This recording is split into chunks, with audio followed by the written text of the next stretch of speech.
एक ऐसा खिलाड़ी जिसने अपने रणजी डेब्यू मैच में century, Dilip trophy debut match में सेंचुरी और यहां तक कि इंटरनेशनल टेस्ट डेब्यू मैच में भी सेंचुरी बनाई और जिसे 16 साल की उम्र में नेक्स्ट सचिन तेंदुलकर तक कहा जाता था, जिसे खेलता देखो तो ऐसा लगता था कि सचिन तेंदुलकर और वीरेंद्र सहवाग दोनों साथ में बैटिंग कर रहे हो, जिसे एक टाइम पर इंडियन क्रिकेट टीम का फ्यूचर कहा जा रहा था। उस प्लेयर के बारे में आज कोई बात तक नहीं करता। दोस्तों, मैं बात कर रहा हूं under 19 world cup winning team के कैप्टन पृथ्वी शॉ की, जिस प्लेयर के नाम इंडिया में हाईएस्ट इंडिविजुअल स्कोर बनाने का रिकॉर्ड हो और जिसने 18 से 19 साल की उम्र में इतने कारनामे दिखा दिए थे जो आजकल के यंगस्टर बस सपने में ही सोच पाते हैं। इंडिया से लेकर इंग्लैंड तक पृथ्वी हर कंडीशन में अपने धुआंधार बल्लेबाजी का जलवा दिखा चुके हैं, लेकिन आखिर अचानक ऐसा क्या हुआ कि पृथ्वी शॉ को टीम इंडिया से ड्रॉप कर दिया गया और अब उनकी तरफ सिलेक्टर्स और बीसीसीआई नजर भी नहीं डालते हैं। जिन्हें एक टाइम पर नेक्स्ट सचिन तेंदुलकर कहा जाता था, आज उन्हें काम्बली 2.0 का टैग मिल चुका है और अब उनकी टीम इंडिया में वापसी करना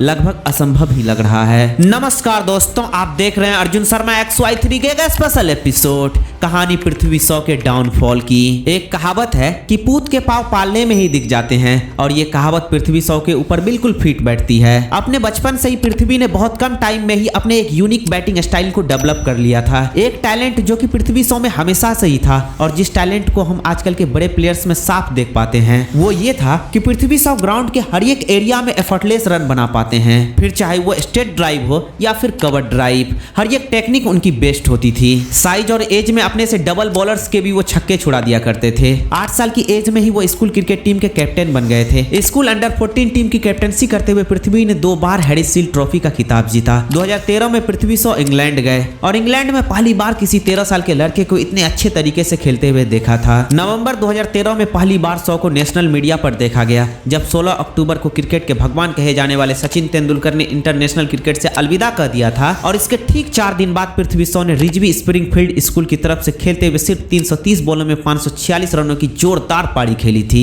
उनकी इस इनिंग की मीडिया में तो खूब चर्चा हुई ही थी, लेकिन साथ में ही इंडियन क्रिकेट हिस्ट्री में किसी इंडिविजुअल प्लेयर का यह बेस्ट स्कोर था। इवन उस पॉइंट तक यह भी कहा जाने लगा था कि सचिन के रिटायर होने के बाद टीम इंडिया को जल्द ही नया सचिन मिलने वाला है और वो थे पृथ्वी शॉ। पृथ्वी शॉ को जल्द ही मुंबई अंडर 16 टीम का भी कैप्टन बना दिया गया एंड ऐसे ही धीरे धीरे पृथ्वी की परफॉर्मेंस बेटर होते जा रही थी और उन्हें जल्दी इसका रिवॉर्ड भी मिला। 2016 में उन्हें टीम इंडिया की अंडर 19 टीम में जगह मिली। इसके बाद तो बस ऐसा लग रहा था कि जैसे पृथ्वी शॉ ने छठे गियर में ड्राइव करना स्टार्ट कर दिया हो। फरवरी 2017 में विजय हजारे ट्रॉफी के साथ उन्होंने अपना लिस्ट ए डेब्यू किया और डेब्यू मैच में ही सेंचुरी जड़कर सचिन के रिकॉर्ड की बराबरी कर ली और इसके बाद रणजी ट्रॉफी डेब्यू मैच में भी पृथ्वी शॉ ने शतक जड़ दिया और अब इस पॉइंट तक ऑलमोस्ट हर फैन उन्हें नेक्स्ट सचिन तेंदुलकर बुला रहा था। देन आता है साल 2018। ये वो साल था जहां पृथ्वी शॉ को न केवल इंडिया में बल्कि पूरी दुनिया में पहचान मिलने वाली थी, क्योंकि उन्होंने उस साल अंडर 19 वर्ल्ड कप की कैप्टनसी करते हुए इंडिया को 6 साल बाद अंडर 19 वर्ल्ड कप का खिताब जिताया था। फाइनल मैच में ऑस्ट्रेलिया की टीम को इंडिया ने 8 विकेट से मात दी थी। इस टूर्नामेंट में पृथ्वी शॉ ने कैप्टनसी के साथ साथ बैटिंग भी बहुत अच्छी करी थी। उन्होंने 6 मैचेस में 65 की एवरेज से 261 रन बनाए थे।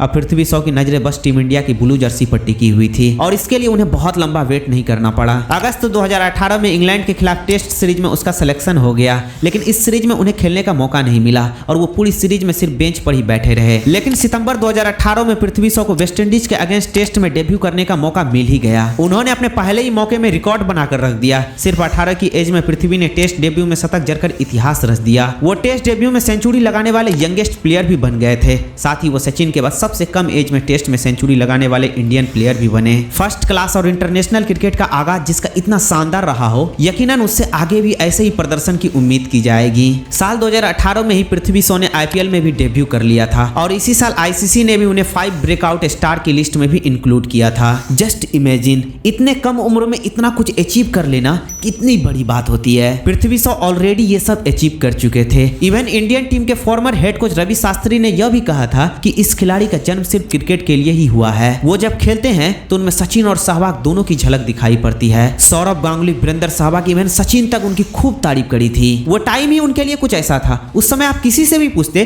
तो वो यही कहते कि इंडिया का नेक्स्ट सुपरस्टार यदि कोई है तो वो पृथ्वी शॉ ही है। सबको यही लग रहा था कि आने वाले समय में ये एक बहुत बड़ा लेजेंड बनेंगे। तभी तो आईसीसी ने भी पृथ्वी शॉ को लेकर एक वीडियो डाली थी जिसमें उन्होंने पृथ्वी शॉ को नेक्स्ट सचिन तेंदुलकर बताया था। लेकिन फिर पृथ्वी शॉ की जिंदगी में कुछ ऐसी घटना घटी जिसको आज लोग भूलना ही सही समझेंगे, या फिर ऐसा कहो कि जिस पृथ्वी शॉ का कैरियर अभी बुलंदियों को छूना शुरू ही किया था कि उसका कैरियर डाउनफॉल के रास्ते पर चला गया और उनके कैरियर में इतनी स्पीड ब्रेकर आई जिसके बारे में कोई सोच भी नहीं सकता। इंजरी और कंट्रोवर्सी ने तो मानो उनको पूरी तरह से जकड़ ही लिया था। असल में पृथ्वी शॉ के डाउनफॉल की शुरुआत 2019 से ही हो गई थी, यानी कि 2018 जो कि उनका सबसे अच्छा साल था, उसके अगले ही साल उनकी डाउनफॉल की भी शुरुआत हो चुकी थी। जुलाई 2019 में बीसीसीआई ने पृथ्वी शॉ को 8 महीने के लिए सस्पेंड कर दिया था। उनके डोपिंग टेस्ट में टॉब्यूटली नामक ड्रग मिलने की वजह से वो फेल हो गए थे, जिसे प्रेस कॉन्फ्रेंस में उन्होंने क्लैरिफाई भी किया था और कहा था कि अनजाने में उन्होंने एक कप सिरप ले लिया था जिसमें यह ड्रग पाया जाता था और ये गलती उनसे अनजाने में हुई है। ये गलती तो उनके लिए कुछ नहीं थी,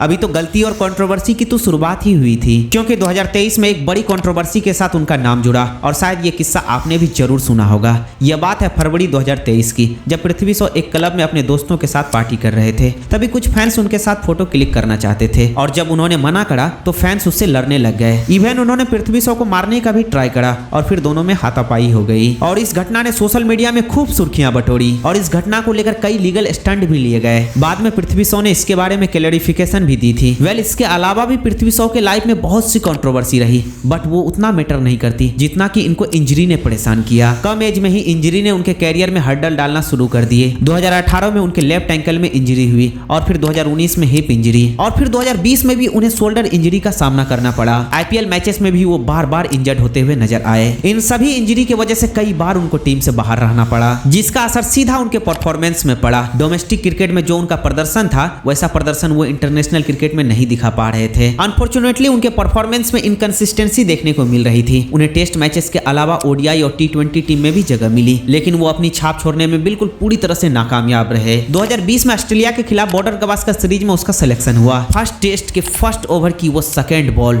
और वो 0 पर आउट हो गए। आप सोचिए कि आपको काफी समय बाद टेस्ट मैच में मौका मिला हो और सभी फैंस की उम्मीदें हाई लेवल पर हो और ऐसे में आप 0 पर आउट हो जाते हो, तो यहाँ से आप मानो कि आपकी टीम में रहने की पूरी उम्मीद वहीं से खत्म हो जाती है, क्योंकि उसके बाद इतनी ट्रोलिंग होती है जिसके बारे में आप सोच भी नहीं सकते हो। और यही ट्रोलिंग या उनके परफॉर्मेंस का ही नतीजा मानो कि फिर दोबारा उसको टेस्ट में मौका नहीं दिया गया। जुलाई 2021 में उन्होंने अपना लास्ट टी20 और ओडीआई मैच खेला था। तब तक वो 5 टेस्ट मैच में 339 रन ही बना पाए थे और 6 ओडीआई मैच में सिर्फ 189 रन और इकलौते टी20 मैच में वो डक पर आउट होकर पवेलियन लौट गए थे। आईपीएल में वो दिल्ली की टीम से खेलते रहे, लेकिन उनकी परफॉर्मेंस में इनकंसिस्टेंसी बनी रही। धीरे धीरे उन्हें कम मैचेस में खिलाया गया और उन्हें यूजुअली उन्हीं के एज के बैटर के साथ रिप्लेस कर दिया जा रहा था। पृथ्वी शॉ के डिसिप्लिन को भी लेकर कई सवाल खड़े होने लगे। उनके बिहेवियर को लेकर कंप्लेंट्स आती रहती थी और इन सब के अलावा सबसे बड़ा सवाल उनकी फिटनेस पर खड़ा हुआ। फिटनेस उनके लिए सबसे बड़ी समस्या बनी। पृथ्वी शॉ अभी बस 24 साल के ही हैं, लेकिन अगर उनको आप देखो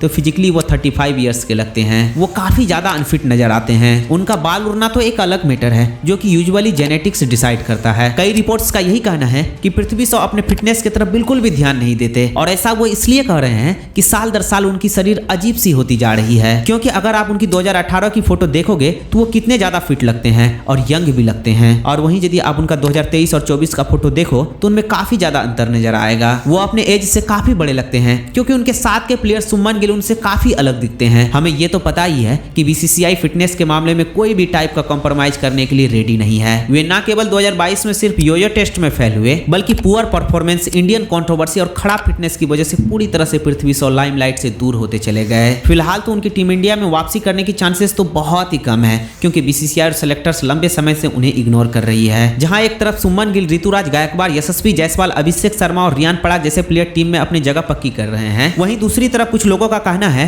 कि शॉ को कम से कम टी20 में चांसेस तो जरूर देना चाहिए। लेकिन जब सेलेक्टर्स के पास ढेर सारा फिट खिलाड़ी पड़े हो तब वो फिर अनफिट खिलाड़ी के साथ क्यों जाएं? और ऐसा यदि सिलेक्टर करते हैं तो बाकी के खिलाड़ियों के साथ बेईमानी हो जाएगी। लेकिन अब ये सवाल खड़ा हो जाता है कि क्या यहाँ से पृथ्वी शॉ का चैप्टर पूरी तरह से क्लोज हो गया है? तो इनका जवाब है शायद नहीं, क्योंकि पिछले कुछ समय से पृथ्वी शॉ टीम इंडिया में वापसी करने के लिए काफी कोशिश कर रहे हैं, जिसके लिए वो काफी पसीना भी बहा रहे हैं। और इसी का परिणाम है कि 2022 में विजय हजारे ट्रॉफी में उन्होंने 827 रन बनाकर एक नया रिकॉर्ड बनाया था और 2023 रणजी ट्रॉफी में भी उन्होंने धमाल मचाई थी, क्योंकि असम के खिलाफ उन्होंने 379 रनों की एक दमदार पारी खेली थी। और अभी कुछ टाइम पहले वो इंग्लैंड से काउंटी क्रिकेट भी खेल कर आए हैं। कुछ टाइम पहले गौतम गंभीर ने कहा था कि बीसीसीआई शॉ के टैलेंट का सही फायदा नहीं उठा पा रही है और उनका टैलेंट वेस्ट हो रहा है। और इसी के साथ जयसा ने भी उनके टीम में वापसी के कई संकेत दिए, लेकिन फिर बात वहीं खड़ी हो जाती है कि फिटनेस और परफॉर्मेंस अभी भी उनका साथ नहीं दे रही है। क्योंकि अभी हाल ही में जब उनको सैयद मुश्ताक अली ट्रॉफी में खेलने का मौका मिला तो उसमें उम्मीद के अनुसार वो बिल्कुल भी परफॉर्मेंस नहीं कर पाए, जिसका परिणाम ये हुआ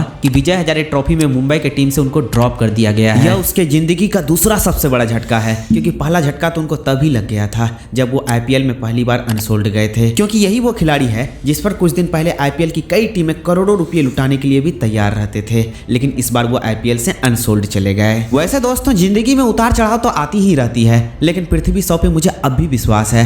अब भी यदि वो अपने फिटनेस पे काम करते हैं और अपने अनकंसिस्टेंसी को दूर करते हैं तो वो फिर से एक शानदार कमबैक कर पाएंगे, और ऊपर वाले से प्रार्थना भी करते हैं कि पृथ्वी शॉ जल्द ही टीम इंडिया में फिर से कमबैक करेंगे। वैसे दोस्तों आपका क्या मानना है, पृथ्वी शॉ फिर से टीम इंडिया में कमबैक कर पाएंगे कि नहीं? कमेंट बॉक्स में अपना राय जरूर लिखें। तब तक के लिए टेक केयर एंड बाय, फिर मिलते हैं नेक्स्ट वीडियो में।